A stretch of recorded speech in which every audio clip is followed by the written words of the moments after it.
1952 সালের সেই ফাল্গুন, যখন রাজপথ ভিজেছিল বুকের তাজা রক্তে।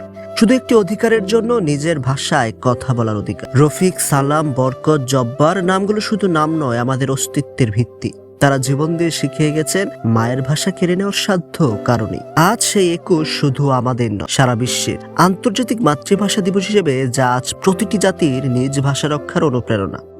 21 মানে মাথা নত না করা, 21 মানে নিজের শেকড়কে ভালোবাসা।